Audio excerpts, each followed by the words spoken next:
बिस्मिल्लाहिर्रहमानिर्रहीम। आज हमने सेकंड चैप्टर स्टार्ट करना है। इस चैप्टर का नाम है मेटाबॉलिज्म। तो सबसे पहले हम ये देखेंगे कि मेटाबॉलिज्म होता क्या है।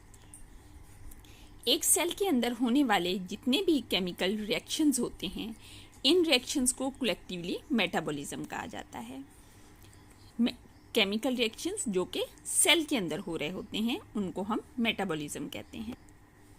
मेटाबॉलिज्म को फर्दर हम 2 कैटेगरीज में डिवाइड करते हैं।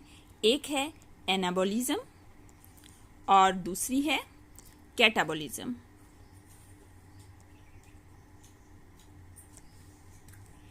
एनाबॉलिज्म में सिंपल मॉलिक्यूल्स मिलकर कॉम्प्लेक्स मॉलिक्यूल्स बनाते हैं, जैसे कि फोटोसिंथेसिस। फोटोसिंथेसिस में कार्बन डाइऑक्साइड और वाटर आपस में मिलकर कार्बोहाइड्रेट यानी कि शुगर प्रोड्यूस करते हैं। तो यहाँ पर सिंपल सब्सटेंसेस कॉम्प्लेक्स सब्सटेंसेस को बनाते हैं,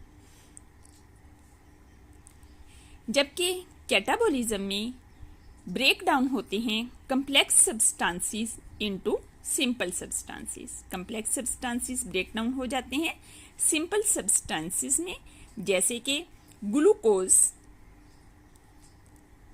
जब ऑक्सीजन के साथ मिलता है यानी कि ग्लूकोज की ऑक्सीडेशन होती है तो ये वापस कन्वर्ट हो जाता है कार्बन डाइऑक्साइड और वाटर में। तो ये रिएक्शन कैटाबॉलिज्म है। इसमें एक कॉम्प्लेक्स मॉलिक्यूल यानी कि glucose simple molecules carbon dioxide और वाटर में कन्वर्ट हो गया। सेल के अंदर कैटाबॉलिक रिएक्शन और एनाबॉलिक रिएक्शन मिलकर ही हो रहे होते हैं, ये अलग अलग से नहीं हो रहे। कैटाबॉलिक रिएक्शन भी हो रहे होते हैं सेल के अंदर और एनाबॉलिक रिएक्शंस भी हो रहे होते हैं।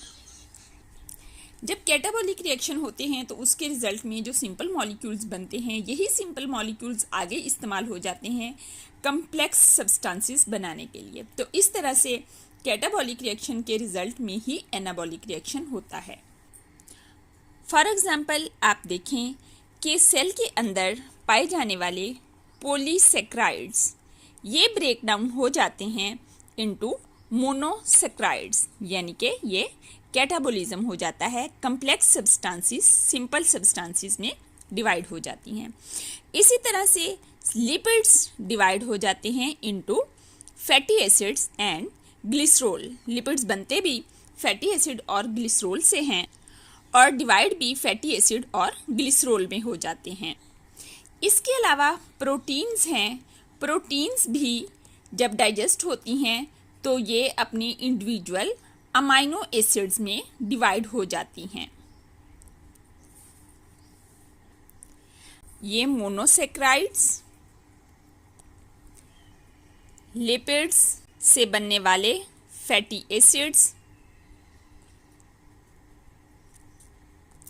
एंड ग्लिसरॉल और अमाइनो एसिड्स, ये सारे फर्दर कन्वर्ट हो जाते हैं एसिटाइल CoA में। After many reactions they are converted into acetyl CoA। तो एसिटाइल CoA में कन्वर्ट होने के बाद ये फर्दर चले जाते हैं सिट्रिक एसिड साइकिल में। सिट्रिक एसिड साइकिल इनसे फर्दर एनर्जी रिलीज कराते हैं। सिट्रिक एसिड साइकिल के दौरान NADH और FADH2 ये प्रोड्यूस होते हैं, जो कि फर्दर इस्तेमाल हो जाते हैं इलेक्ट्रॉन ट्रांसपोर्ट चेन में। तो ये हम डाइट में जो चीज़ें लेते हैं उनके कैटाबॉलिज्म को शो कर रहा है। हम डाइट में 3 तरह की चीज़ें लेते हैं। एक कार्बोहाइड्रेट्स हैं जो कि कन्वर्ट हो जाते हैं मोनोसेक्राइड्स में। दूसरे लिपिड्स हैं जो कि कन्वर्ट होते हैं फैटी एसिड्स एंड ग्लिसरॉल में।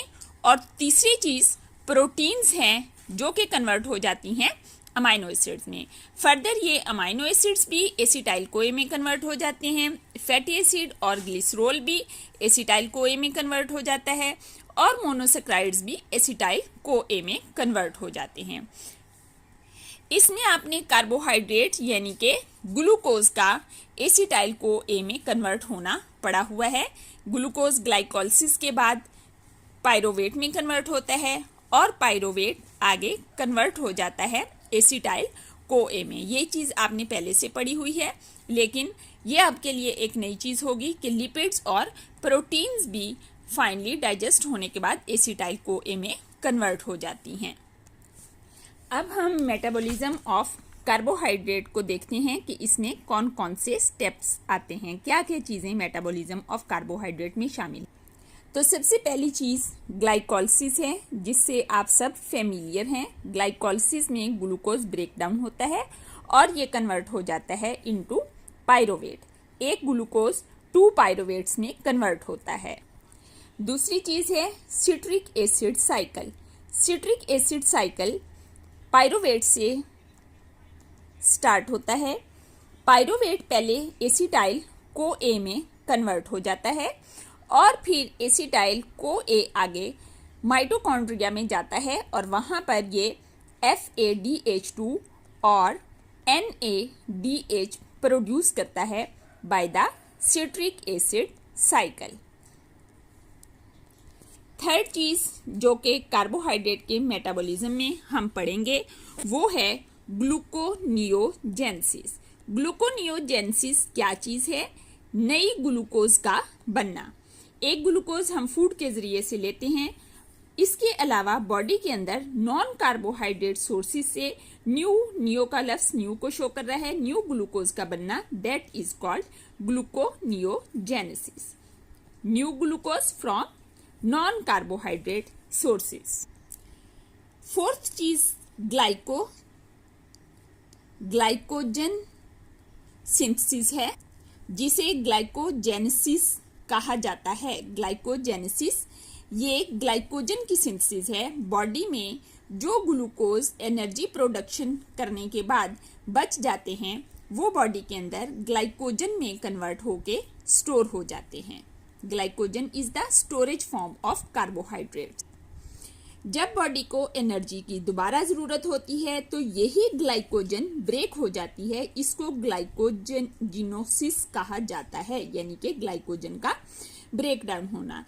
ग्लाइकोजिनोसिस में ग्लाइकोजन ब्रेकडाउन होती है और ये जिस चीज़ की बनी थी यानी कि ग्लूकोज, उसी ग्लूकोज में दोबारा कन्वर्ट हो जाती है और ये ग्लूकोज एनर्जी प्रोडक्शन के लिए इस्तेमाल हो जाते हैं। इसके अलावा ग्लूकोज के अलावा अदर कार्बोहाइड्रेट्स भी हैं जिनका मेटाबॉलिज्म होता है और वो ऐसे प्रोडक्ट्स बनाते हैं जो कि ग्लाइकोलिसिस के अंदर शामिल हो जाते हैं और फर्दर सिट्रिक एसिड साइकिल और इलेक्ट्रॉन ट्रांसपोर्ट चेन में शामिल होकर एनर्जी रिलीज करते हैं। तो कार्बोहाइड्रेट की मेटाबॉलिज्म का हमारा टॉपिक इतना ही है। नेक्स्ट हम ग्लाइकोलिसिस पढ़ेंगे।